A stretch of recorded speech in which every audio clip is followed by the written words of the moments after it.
Bisa didengar, Dok? Ya, jelas. Suara jelas.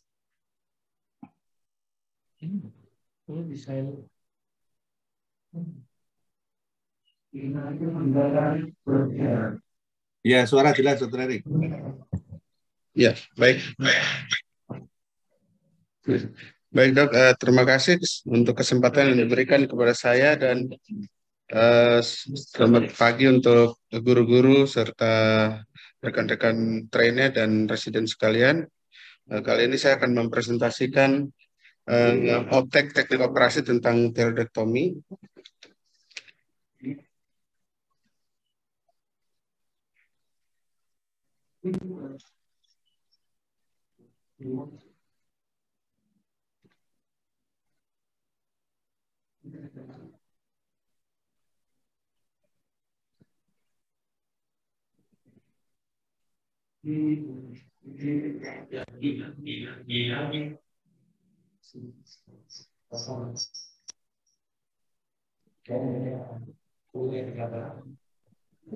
Mungkin di satu ruang, yang lain di speaker sama mic-nya ditutup ya, mikrofon sama.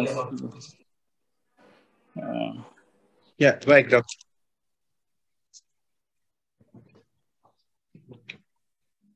Sudah, ya, baik, Dok. Kita mulai, Dok.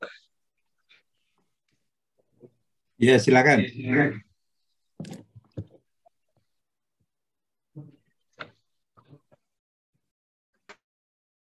Yang pertama, definisi bahwa tiroidektomi adalah suatu tindakan pembedahan pada tiroid, di mana intervensi yang dilakukan itu disesuaikan dengan temuan patologi yang kita dapat pada pemeriksaan preoperatifnya.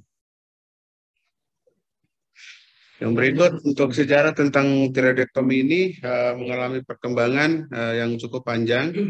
Diawali dari pertama tiroidektomi dilakukan oleh Robert Frugardi sekitar tahun 1170 dan terus berkembang mulai perkembangan oleh beberapa tokoh antara lain Theodor Billroth tahun 1870 di mana dia telah memperkenalkan teknik tiroidektomi dengan menurunkan angka mortalitas dan dengan mempertahankan nervus laryngeus recurrens dan terus berkembang sampai terakhir oleh William Halsted dari Baltimore dan Charles Mayo serta Rochester yang menyempurnakan teknik operasi tentang pembedahan tiroid ini. Yang berikut kita masuk kepada anatomi dan embriologi bahwa embriologi dari tiroid ini berasal dari arcus pharyngeus 1 dan 2. Kemudian mengalami migrasi ke arah kaudal dan berhenti tepat di bawah cartilago cricoid. Pada akhir minggu ke-7 sampai 10, kelenjar tiroid sudah mulai berfungsi, di mana folikel pertama akan terisi koloid. Sejak saat itu, fetus mulai mensekresi TSH, sedangkan sel parafolikuler pada fetus sementara belum berfungsi. Berikut anatomi, sebagaimana kita ketahui bersama bahwa kelenjar tiroid ini terletak di daerah koli yang setinggi C5 sampai T1, melekat pada trakea dan fascia pretrachealis, di mana dia melingkari trakea sekitar 2/3 sampai 3/4 lingkaran. Lobus kanan dan kiri dihubungkan oleh isthmus dengan berat sekitar 20 sampai 30 gram, panjang 5 cm, lebar 2 cm, tebal 2 sampai 4 cm dengan tebal isthmus hanya 2 sampai 6 mm. Untuk anatominya di sisi posterior, di sisi medialnya terdapat kelenjar paratiroid, nervus recurrens laryngeus dan esophagus, di mana esophagus itu terletak di belakang trakea dan larynx, sedangkan nervus recurrens laryngeus terletak pada sulcus tracheoesophagus.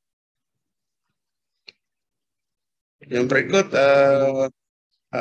kompartemen dari leher daerah koli itu dibagi menjadi dua, yaitu dibagi oleh adanya fascia, yaitu fascia superficialis dan cervical fascia. Fascia superficialis itu berupa musculus platysma dan fascia deep cervical fascia itu ada yang terletak superficial, yang pretracheal dan prevertebral.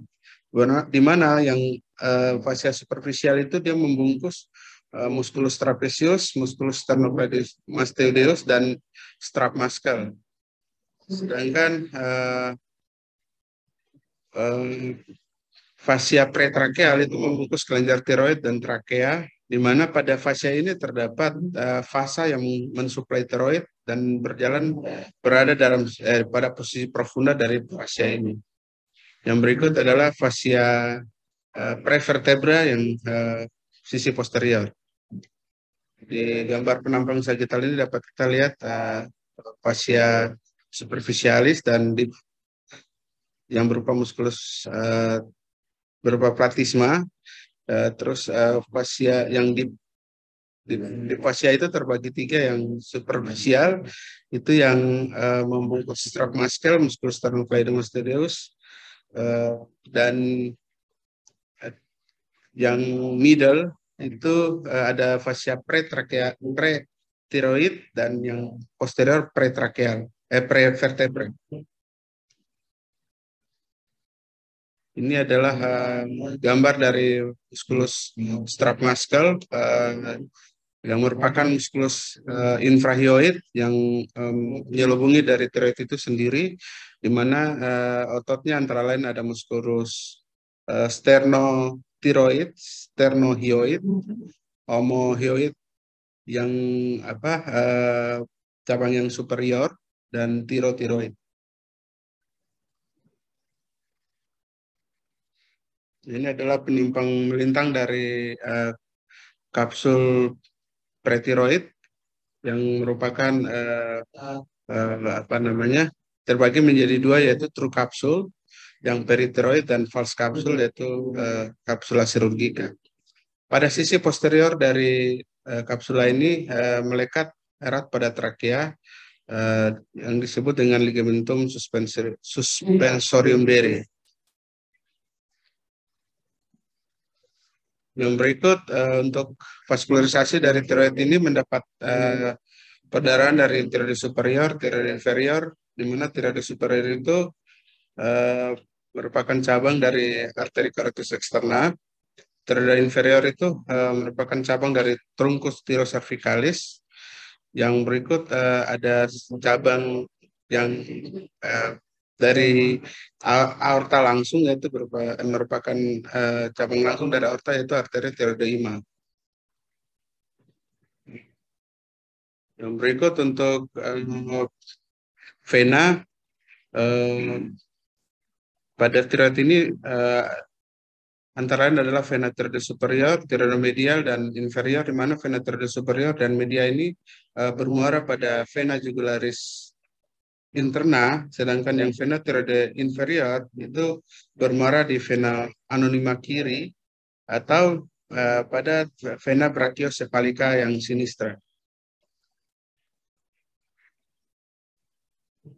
Yang berikut untuk pembuluh limfe pada trakea ini, untuk yang kita tahu bahwa pembuluh limfe pada tiroid ini berada pada daerah laring di atas isthmus yang disebut dengan Delphian node,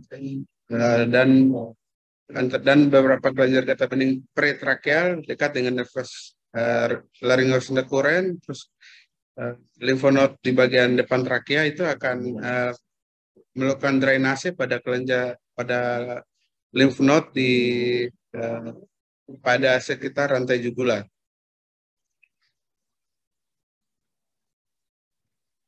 Yang berikut untuk persarapan dari tiroid ini, itu ada dari cabang yang simpatis, itu dari truncus sympathicus dari cabang cervicalis media dan inferior, di mana kelenjar tiroid itu mendapat inervasi saraf simpatik yang berasal dari ganglion cervicalis yang berjalan bersama dengan arteri. Saraf ini berperan dalam mengatur aliran darah sesuai kebutuhan produksi hormon dan perangsangan aktivitas sekresi kelenjar tiroid. Yang berikut untuk persarapan yang simpatis itu dia mendapat dari nervus laryngea superior dan nervus laryngea recurrens, di mana nervus laryngea recurrens itu merupakan cabang juga dari nervus vagus. Nervus laringeus superior itu terdiri dari cabang eksternal dan cabang internal, di mana cabang eksternal dari laringeus superior itu menginervasi muskulus krikoid yang berfungsi untuk menegangkan korda vokalis dengan mendorong bagian depan kardiologotiroid. Sedangkan cabang internal dari nervus laringeus superior ini masuk ke membrana tirohioid dan menginervasi mukosa dari laring. Yang berikut nervus laryngeal recurrent itu adalah cabang dari nervus 10 juga yang mensuplai semua otot intrinsik laring kecuali otot krikotiroid. Ada dua nervus laryngeal recurrent, kanan dan kiri. Yang sebelah kanan itu kanan dan kiri tidak simetris, dengan yang kiri melingkar di bawah lengkung aorta, sedangkan saraf laryngeal recurrent yang kanan itu melingkar di bawah arteri subclavia kanan, kemudian bergerak ke atas dan berjalan di sepanjang sulcus tracheoesophagus tadi. Nervus laryngeus recurrent memberikan sensasi ke laring di bawah pita suara, memberikan cabang ke plexus jantung dan cabang ke trakea, esofagus, dan otot constrictor inferior. Otot cricothyroid posterior satu-satunya otot yang dapat membuka pita suara, dan itu diperserapi oleh saraf ini. Berikut adalah kelenjar paratiroid, itu berwarna kecoklatan, berdiameter 4-7 mm, bentuknya mirip seperti jaringan lemak, biasanya ditemukan 4 buah, 2 di kutub atas dan 2 di kutub bawah, dengan berat keseluruhan sekitar 120 sampai 140 mg.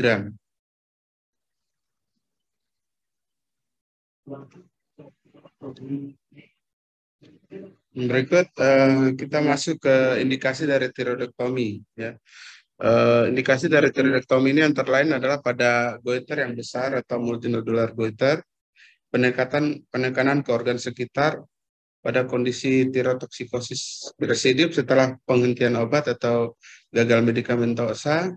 Yang berikut kosmetik, yang berikut adalah dengan keganasan. Pada kasus-kasus keganasan, melihat papiler, polikular, medular, dan anaplastik. Yang berikut adalah istilah-istilah pada tiroidektomi, antara lain tiroidektomi itu artinya adalah pengangkatan kelenjar tiroid. Lobektomi itu pengangkatan satu lobus kelenjar tiroid. Kalau ismolobektomi berarti satu lobus dengan beserta ismusnya. Untuk subtotal tiroidektomi itu mengangkat sebagian besar tiroid pada kedua lobus kiri dan kanan dengan menyisakan jaringan tiroid masing-masing 2-4 gram. Untuk nir total yang berikut, nir total tiroidektomi itu ismolobektomi dekstra dan lobektomi subtotal sinistra, dan atau sebaliknya, di mana disisakan jaringan tiroid 1-2 gram di dekat ligamentum Berry dan nervus recurrent laryngeus. Yang berikut, total tiroidektomi adalah pengangkatan seluruh kelenjar tiroid. Berikut kita masuk ke teknik operasi, yaitu dilakukan disinfeksi lapangan operasi dengan alkohol 70%, dengan batas-batas pada sisi lateral kita disinfeksi sampai tepi depan dari musculus trapezius. Batas bawah dari batas atas kita disinfeksi sampai dengan bibir bawah, batas bawah di kosta 3. Yang berikut dibuat marker insisi dengan menggunakan sirk 20 pada lipatan kulit di leher kurang lebih 2 jari di atas incisura jugularis, memanjang sampai ke anterior otot sternocleidomastoideus. Yang berikut dilakukan koker insisi pada marker yang sudah dibuat. Ya, ini dapat kita lihat yang kedua jari dari incisura jugularis. Insisi kulit, subkutis, dan platisme segulgus menjadi satu flap untuk menjaga perdarahan, udem, dan perlengketan pasca operasi. Kemudian dibuat flap ke arah atas dan ke arah bawah. Ke arah atas batas flap sampai dengan osteoid, flap ke arah bawah sampai dengan incisura jugularis. Yang berikut dilakukan insisi superficial pada eh, fascia anterior tadi, fascia anterior or investing tadi yang membungkus dari musculus strap tadi secara vertikal pada garis tengah pada musculus strap hingga batas-batas sampai kartilogi tiroid, terus batas bawahnya sampai di jugularis. Berikut strap muscle diretraksikan ke kiri dan ke kanan. Dilakukan pemisahan kelenjar tiroid melalui celah antara kelenjar tiroid dengan musculus sternocleidomastoideus.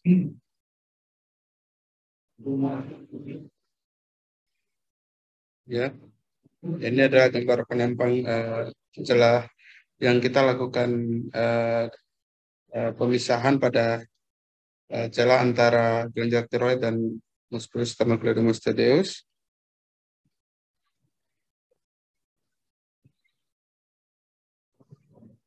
Nah, pada tumor yang besar dapat dilakukan pemotongan muscle strap ini secara horizontal di sepertiga proksimal. Di sepertiga proksimalnya setelah sebelumnya vena jugularis anterior diligasi.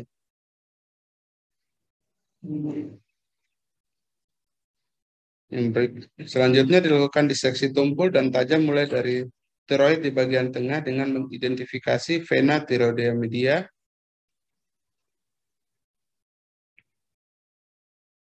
Berikut vena tiroidea media diligasi dan dipotong. Nah, sisi perfunda dari vena ini ada kelenjar paratiroid dan nervus recurrent laryngeus yang dapat kita identifikasi. Yang berikut diseksi pul bawah untuk identifikasi arteri dan vena tiroidea inferior, identifikasi dan preservasi nervus recurrent laryngeus yang terletak di daerah sulcus tracheoesophagus. Hindari mengikat cabang utama dari arteri tiroidea inferior untuk mencegah terjadi iskemik pada paratiroid. Ya, ini adalah gambar variasi dari letak dari nervus laryngeus recurrent, ya, di mana terbanyak 80% itu nervus laryngeus recurrent ini, RLN ini berada di belakang atau di antara cabang dari arteri tiroidea inferior. Ya, di mana pada RLN yang kanan itu berada kurang lebih 48% itu berada di antara cabang arteri tiroidea inferior. Sedangkan yang tipe A, ya, yang kanan itu paling banyak yang 48% itu yang tipe B, maaf. Sedangkan yang untuk yang sebelah kiri itu 64% itu berada di belakang cabang arteri tiroidea inferior. Ya, arteri tiroidea inferior. Ya, ini adalah triangle of thyroidectomy yang daerah yang perlu kita perhatikan. Ya, ada beberapa triangle antara Joyle triangle, triangle of concern, dan Burr triangle. Untuk yang superior yang pada Joyle triangle ini, yang gambar ini bisa kita lihat, itu yang harus yang kita preservasi adalah nervus laryngeus superior. Terus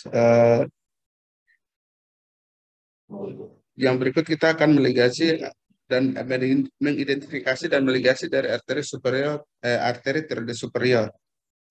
Yang berikut untuk triangle yang concern, yang di tengah ini dalam beberapa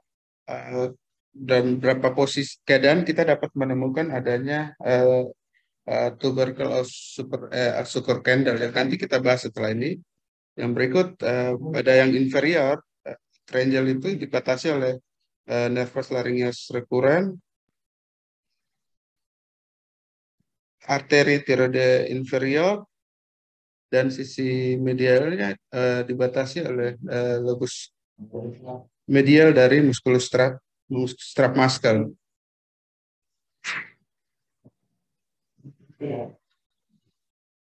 Yang berikut, kelenjar paratiroid dilepaskan dari kelenjar tiroid sambil dipreservasi arteri yang memperdarahinya.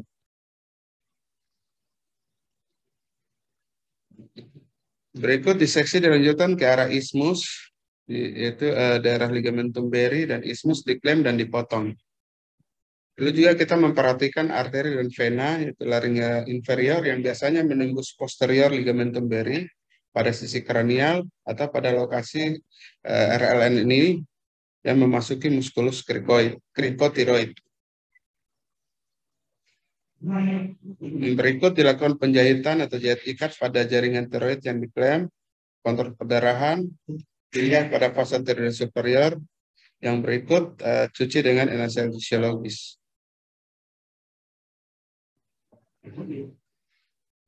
Berikut perdarahan dirawat. Pasang drain nomor 12 ditembuskan ke kulit searah dengan tepi sayatan luka operasi, kemudian difiksasi dengan silk 30. Kalau kelenjar paratiroid terambil sebelum menutup luka operasi, kelenjar paratiroid ditanam atau direplantasi di muskulus SCM dengan jahitan catgut. Strap muscle direkatkan sedekat mungkin, kemudian fascia coli ditutup dengan jahitan interrupted dengan kromik 20. Posisi leher dikembalikan dengan mengambil bantal di bawah pundak penderita, evaluasi ulang perdarahan, dan kita melakukan penjahitan pada musculus platysma, didekatkan dan dijahit secara interrupted dengan kromik 30. Kulit dijahit secara subkutikular dengan benang sintetis 40. Luka operasi ditutup dengan kaca steril. Pada waktu ekstubasi, perhatikan keadaan pita suara dengan melihat laring menggunakan laryngoskop, apakah parese asimetri pada korda vokalisnya. Untuk posoperasi yang perlu dimonitor, yang perlu diperhatikan antara lain yaitu monitor jalan napas dan vital sign, posisi penderita, elevasi kepala 30 derajat, bila telah sadar penuh atau setengah duduk, pengukuran kadar kalsium dalam darah, minta pasien minum dengan perlahan. Drain dilepas bila produksi kurang dari 50 cc per hari, angkat jahitan hari ke-7. Berikut beberapa komplikasi yang mungkin terjadi antara lain seperti cedera nervus laryngeus recurrent, itu insidennya sekitar 1-5% bersifat sementara dan kerusakan terjadi bersifat sementara dan ini sekitar 1-0,8%. Resikonya meningkat bila terdapat tiroiditis atau retrosternal extension, keganasan atau pernah dioperasi sebelumnya.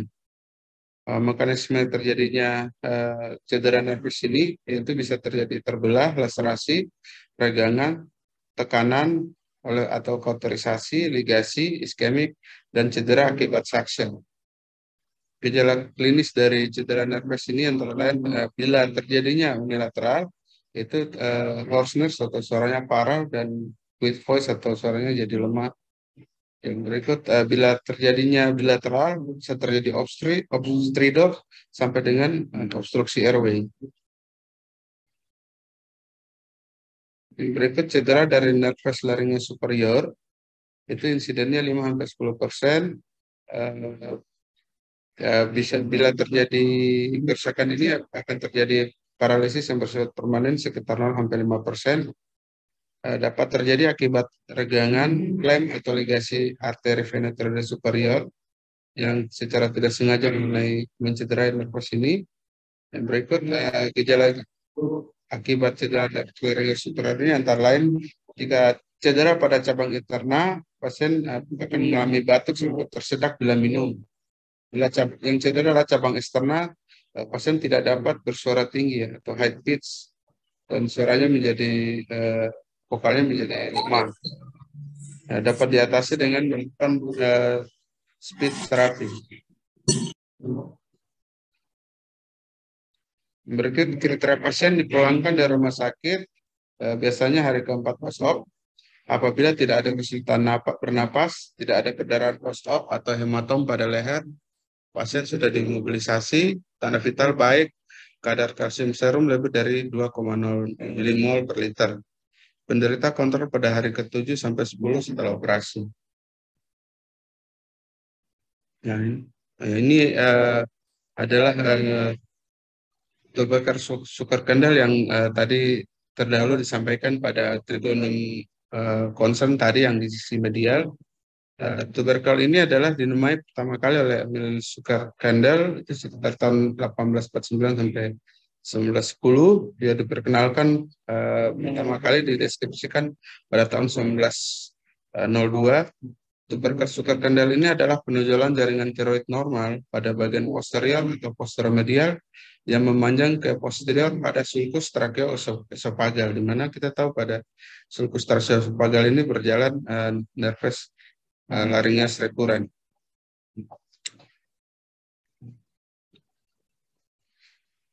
Nah, tuberkel Sukar-Kandel ini lebih sering terjadi di kanan dan 50% terletak di tengah garis longitudinal pada lobus tiroid. Tuberkel Sukar-Kandel ini adalah penanda yang penting karena nervus laringes recurrens berjalan pada sisi medialnya.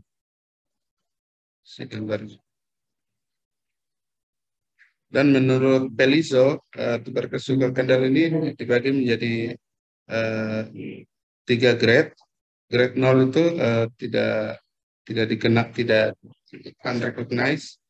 Dan grade 1 kurang dari 5 mm, grade 2 6 sampai 10 mm, grade 3 lebih dari 10 mm itu 1 cm.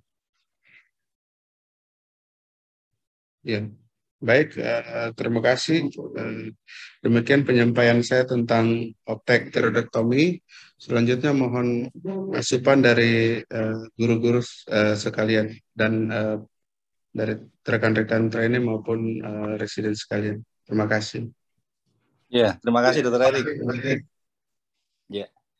Jadi kita buka diskusi. Ya, silakan dari trainee ya. Tentu selama ini kan sudah banyak mengerjakan, ada yang hasilnya bagus, ada yang tidak bagus, ya. Nah itu kita diskusikan hari ini. Silakan.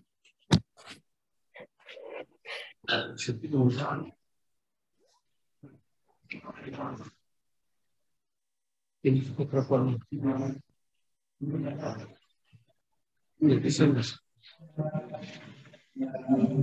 Izin dokter. Ya silakan.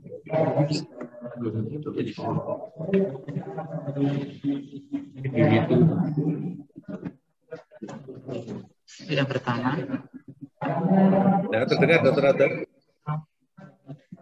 Tidak terdengar. Sudah terdengar. Itu yang lainnya tolong di.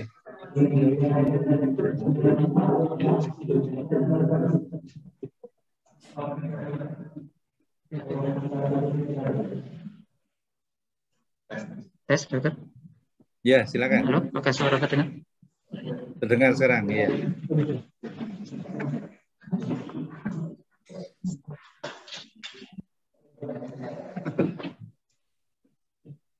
Kok hilang lagi ya?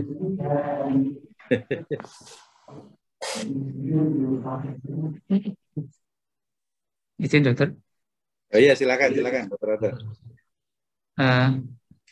Untuk yang pertama terkait dengan paratiroid yang terambil, yang mungkin terangkat dan lepas itu, apakah untuk penempatan paratiroidnya itu pertimbangan tadi disampaikan di SCM, apakah di tempat lain mungkin apakah bisa atau mungkin pertimbangan apa yang kemudian paling pas di SCM.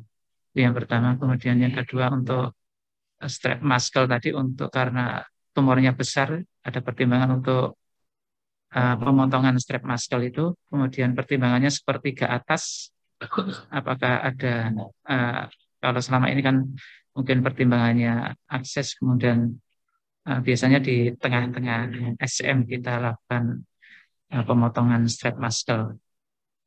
Dan sementara itu dokter pertanyaan. Terima kasih. Ya, terima kasih. Silakan dokter Eri.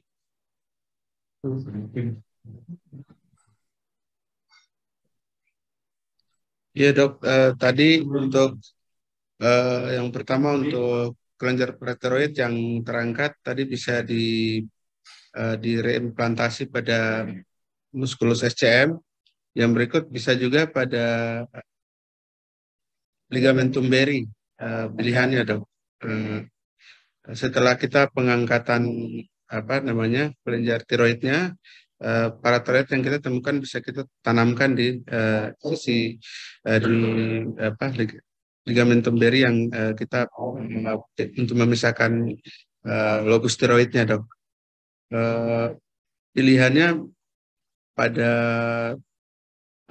otot ya, mungkin menurut saya, dok, itu mungkin untuk neovaskularisasinya lebih mudah atau lebih cepat apabila reimplantasinya di otot. Karena kalau di apa namanya di fascia, neovaskularisasinya mungkin lebih lebih lebih lambat terjadi, dok. Jadi sebaiknya di otot, dok. Apa namanya kalau di otot muscle strap itu muskulus yang mungkin mengalami banyak perlakuan pada saat tindakan ketika diseksi, sehingga pada saat itu mengalami fase inflamasi yang lebih mengalami fase inflamasi dibandingkan musculus sternocleidomastoid yang sedikit perlakuan, karena pada strap muscle itu kita melakukan diseksi pada fascia di depannya, kita melakukan penarikan sehingga inflamasi yang terjadi mungkin akan mengganggu ketika mau terjadi neovaskularisasi saat reimplantasi dari kelenjar paratiroid itu, dok. Yang pertanyaan kedua tentang strap muscle dipotong di atas ya, Mas. Di atas ya, saya belum baca juga, dok. Nanti mungkin ada masukan dari senior-senior sekalian.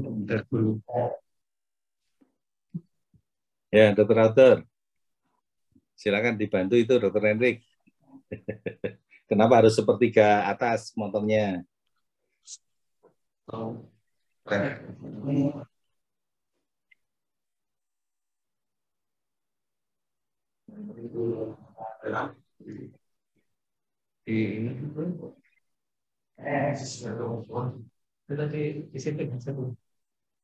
Share. Ya.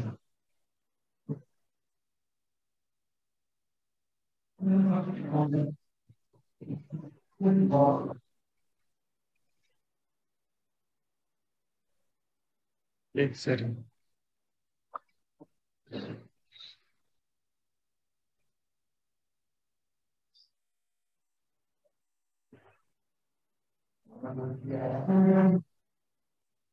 Ketiga proksimal. Udah kan jahit. Maaf dokter, saya belum ada referensi untuk sepertiga atas. Iya, oke. Nah, ini mesti minta pendapat Dokter Tanto nih.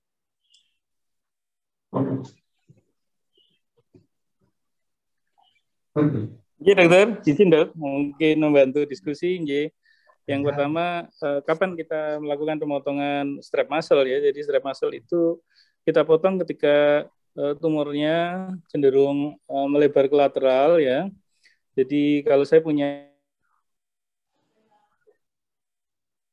menyebutnya demikian, dokter. Sliding test biasanya setelah kita buka midline strap muscle, kita slidingkan strap muscle di sisi yang akan kita kerjakan ke lateral. Nah, kalau slidingnya bisa cukup jauh, minimal setengah, maka kita tidak perlu motong setengah lobus, ya. Tapi kalau misalnya nggak mencapai setengah, berarti kita akan kesulitan mengakses lateral. Jadi kenapa lateral? Nah, di lateral itu nanti kita akan menjumpai paratiroid, tekanan laryngeus. Nah, ketika demikian, maka kita putuskan untuk memotong strap muscle ya, untuk mendapatkan akses ke lateral. Nah, kenapa di sepertiga atas? Karena adanya ansa cervicalis yang melintas di strap muscle itu tujuannya adalah menghindari ansa cervicalis. Enggak, dokter, untuk yang pemotongan strap muscle-nya. Kalau pada keadaan tertentu, misalnya kita mendapatkan strap muscle yang melekat sekali, ya kita dan kita membutuhkan radikalitas, bahkan saya melakukan sacrificing, strap muscle-nya kami buang, ya. Jadi caranya kita cari yang sehat, yang nempel sekali tiroid itu kita potong. Jadi pasien itu nanti tidak kagungan lagi strap muscle di area itu, area strap muscle-nya ikut bersama tumor tiroidnya itu. Jadi punika terkait dengan strap muscle. Kemudian nanti gimana dok kalau nggak punya strap muscle ya terpaksa nggak apa-apa gitu. Cuma nanti expose-nya langsung ke ikutan berarti ya, di depan itu. Nah kemudian untuk para tiroid tadi misalnya terambil, itu memang ada dua opsi ya. Tadi opsi yang pertama ditaruh di sternocleidomastoid muscle. Ada opsi lain yang biasanya kita pertimbangkan kalau kita memiliki probability bahwa itu malignan. Itu sebetulnya bisa ditanamkan di apa namanya di lengan sisi dalam itu, ditaruh di otot di situ, di bicep ya, di bicep itu ditaruh di situ ya, ditanamkan di muscle di situ ya. Itu ada beberapa keuntungan karena termonitor jelas artinya ada sesuatu itu tidak mengakses lagi ke kolinya. Yang penting dapat vaskularilisasi ya, karena hormon itu dilepas ke darah. Nah, dokter, apabila ada keraguan bagaimana misalnya ada keraguan paratiroidnya ganas nggak ya gitu ya. Kalau ada keraguan maka paratiroid itu dipotong setengah ya. Yang setengah itu dikirim patologi, yang setengah ditanam di lengan tadi. Terima kasih Dokter Gunta. Terima kasih. Terima kasih Dokter Ranto. Jadi jelas ya Dokter Autor, Dokter Erik. Jelas dok. Ketiganya proksimal, menanamnya kan bisa di mana saja ya.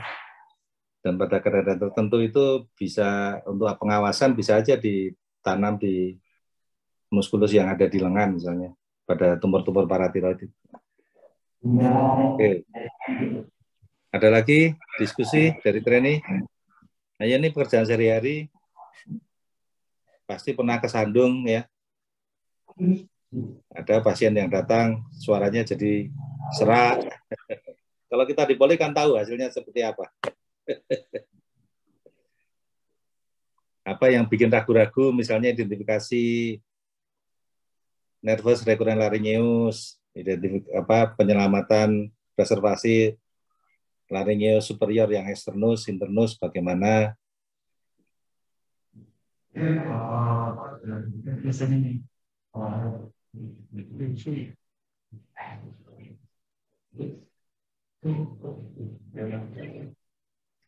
Jadi Dr. Erik, untuk identifikasi itu, kalau belum ada dari training, identifikasi nervus recurrent-nya, maksudnya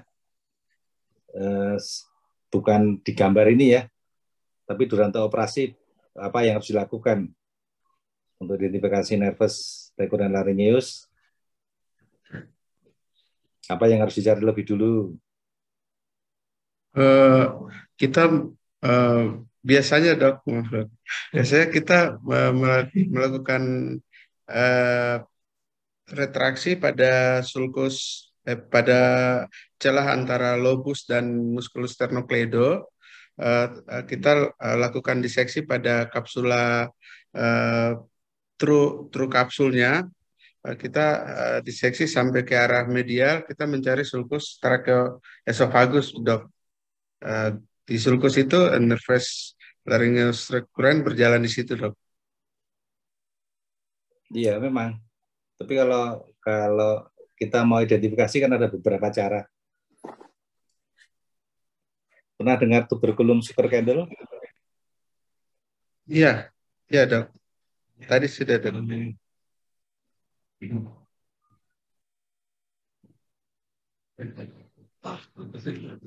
Identifikasi supercandle kan bisa. Sudah dok. Ya jadi banyak cara ya. Baik, ada lagi diskusi dari trainee atau dari konsulen? Silakan ya, dokter. Ya izin dokter menyampaikan tadi ya. Jadi tadi kan di dalam gambar dokter Akwan menunjukkan finger maneuver ya, atau digital maneuver pada pembebasan tiroid dari strap muscle ya. Itu pada realitasnya pada populasi kita agak susah ya, karena menurut hipotesis saya itu orang kita Indonesia itu inflamasinya tinggi, sering terjadi perleketan strep muscle ke lobus tiroidnya. Jadi yang kita lakukan adalah tadi sliding, kemudian ketika sliding itu berhenti, kemudian kita, kalau saya bisa menggunakan klem arteri yang tumpul, kita bebaskan, kita mencari areolar tisunya, kemudian kita potong dengan electrocauter ya.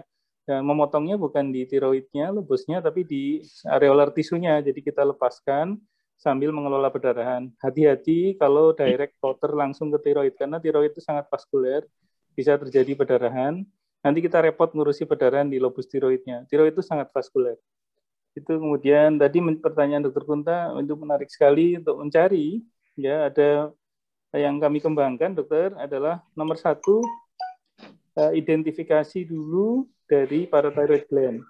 Mungkin nanti bertanya ke kakak-kakaknya ya. Saya ada manuver sederhana untuk belajar yang namanya CIMIT teknik. Ya. CIMIT teknik itu dokter author ya nyebut CIMIT teknik. Di CIMIT itu jadi kapsula chirurgicum itu ditarik dengan menggunakan pincet chirurgis, pincet anatomis ditarik sehingga areolar tisunya menjadi visual. Nah, areolar tisulah yang kita bebaskan. Nanti demikian juga di lateral bawah kita lakukan CIMIT teknik tadi sehingga nanti kita akan melihat ya di bawah dari kapsula chirurgicum itu parathyroid gland. Parathyroid gland yang tempatnya fix adalah yang superior, parathyroid yang superior tempatnya relatif tetap. Yang bawah itu sangat variabel, bahkan ada yang intratorakal. Letaknya yang superior dan inferior itu tidak paralel, ya, letaknya bisa berbeda. Nah, setelah ketemu parathyroid gland, nah, ini kuncinya di sini adalah detach atau melepaskan parathyroid gland ini dari lobus tiroid. Di sini kita memperhatikan cabang-cabang dari ITA, inferior thyroid artery. Nah, disinilah kita melepaskan dan mengikat ya. Kadang-kadang ini karena cabangnya kecil, kita cenderung pakai cauter ya. Itu parathyroidnya ikut kelenger karena sengatan cauter kita ya, seperti itu. Jadi kalau agak besar ya kita ikat aja ya. Ingat nanti pelajarilah anatomi inferior thyroid artery dan hubungannya dengan recurrent laryngeal nerve. Jadi setelah parathyroid lepas, kita sisihkan ke lateral. Kita akan melihat pedicle kita yang menuju parathyroid karena parathyroid ini domainnya dapat vaskularisasi dari ITA terutama.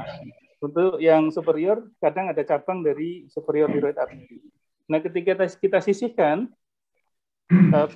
ke lateral, kadang-kadang sering sekali kita temukan recurrent laryngisnya sudah ada di situ. Sudah visual, kecuali musuhnya adalah kalau ada sugar candle. Kalau ada sugar candle, yang paling banyak terjadi sugar candle tubercle posterior tadi itu memeluk, kalau saya istilahnya begitu, memeluk recurrent laryngeus. Nah, itu kalau sudah seperti itu kelihatan, kita tunnel, kita ikuti nervusnya menyusup sampai di bawah tubercle sugar candle, kemudian geser ke lateral, maka sugar candle-nya akan lepas. Tubercle sugar candle hubungannya dengan recurrent laryngeus ada 4 grade ya. Grade yang paling besar itu masuk di dalamnya ya, tapi yang paling banyak kalau kami temui grade 1 2 itu hanya terpeluk aja seperti itu. Kalau pelukannya kita lepaskan, maka recurrent laryngeusnya akan lepas. Itu manuver yang selama ini kami lakukan, Dok, dan istilahnya lokasinya relatif di situ, biasanya di medial, karena memang secara anatomik ini adalah simpangan antara ITA dengan recurrent laryngeus. Ada beberapa varian untuk itu. Itu kalau ini buntu semua, tidak jelas semua karena berbagai hal, maka kita bisa mencari N-nya, ya akhirannya. Akhiran dari recurrent laryngeus. Dokter Akwan di mana akhirannya, Dok? Recurrent laryngeus itu.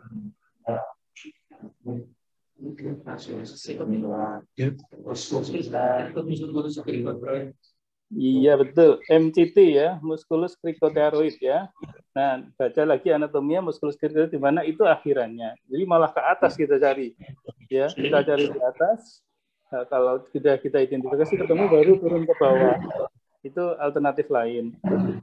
Metode yang tadi dipaparkan menggunakan groove ya, TEG, tracheoesophageal groove itu memang secara anatomik dinyatakan demikian, tapi kadang-kadang di dalam Durante Op kita masih gross sekali ya kalau menggunakan TEG itu, karena kadang-kadang tidak jelas lokasinya, apalagi tiroidnya gede, muter ke belakang gitu ya, seperti itu. Jadi kita menggunakan marker anatomi yang lain.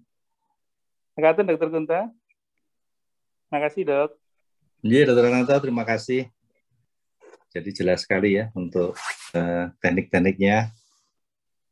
Nanti kalau yang belum jelas pada waktu Duranta Op nanti bisa diminta bimbingan. Baik, masih ada lagi yang mau didiskusikan? Izin ini Dok, mohon penjelasan Dok. Ya, silakan ke Dokter Erik. Iya Dok. Penjelasan tentang ini Dok, not KGB sentral Dok, level 7 pada pasien CA tiroid. Itu kan kalau di tiroid itu kan belum ada pattern khusus untuk profilaksis diseksi. Dimana kalau metastasis ke KGB itu yang sentral itu 80% itu biasanya lewat dulu KGB sentral, baru bisa ke sekitarnya.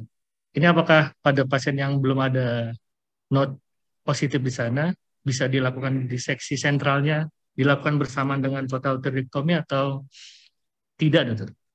Terima kasih. Mohon penjelasannya. Ya, coba Dokter Erik dulu. KGB sentral perlu didiseksi enggak pada operasi CA tiroid?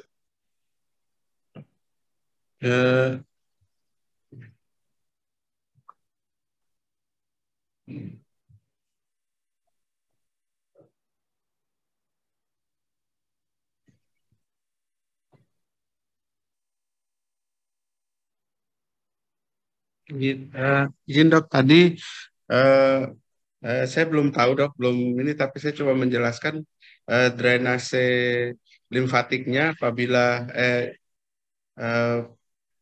drainase yang kita ketahui bahwa berasal dari sentral itu dari daerah laring dan daerah ismus di daerah tengah Dok. Mungkin pada saat keganasan yang untuk ke kelenjar getah bening papiler ya. Papiler mungkin dia akan belum, karena drainase dari arah tengah dari laring dan ismus lalu ke paratrakeal dan yang berakhir ke chain dari juguler. Jadi kalau pada saat kita lakukan lobek total tiroidektomi pada kasus keganasan, di mana di sisi posteriornya itu sudah terambil sampai dengan ligamentum suspensorium beri, artinya dengan sendirinya sudah terdiseksi yang sisi medialnya Dok. Mungkin pada saat pre-op, pada saat dilakukan USG mungkin bisa dilihat, bisa ketemu adanya kelenjar getah bening yang sisi medial yang intra di posterior dari tiroidnya Dok. Jadi pada saat total tiroidektomi karena batas belakangnya itu adalah ligamentum beri, kemungkinan sudah otomatis terangkat Dok. Iya. Bagaimana Dokter Artanto, Dokter Lukman, ada komen?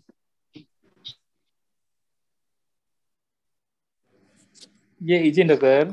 Yeah. Ini saya kira mungkin perlu satu paparan sendiri ya tentang central neck dissection ya, Dok, ya, karena mungkin masih perlu penyeragaman visi dan penyeragaman misi untuk central neck dissection ini. Ya, bahwa central neck dissection itu berbeda dengan lymphadenectomy KGB sentral, ya.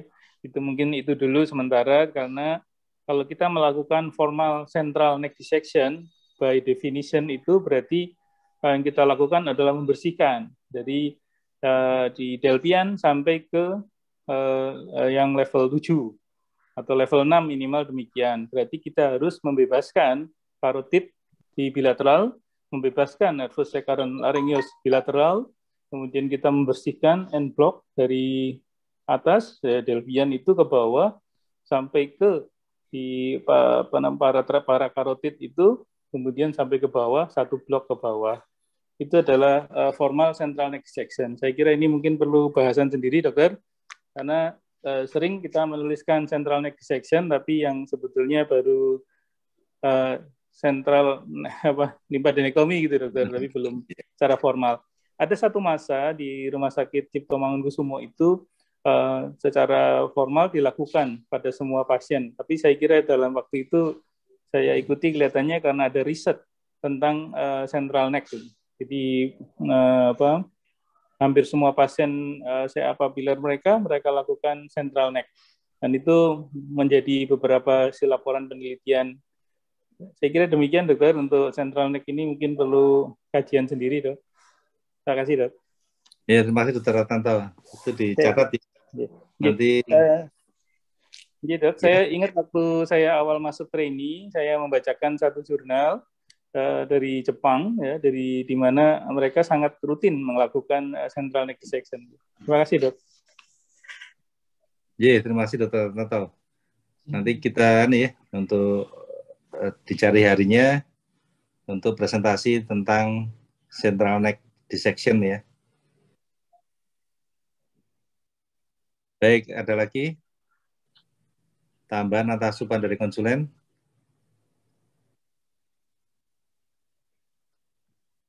Ya, kalau tidak ada, ini masih ada 2 acara lagi. Mungkin kita cukupkan sekian untuk teknik operasi tiroidektomi hari ini. Terima kasih Dr. Rahwan, terima kasih para konsulen dan trainee semua.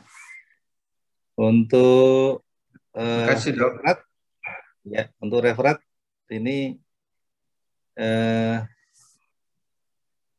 barangkali Dr. Lukman ya.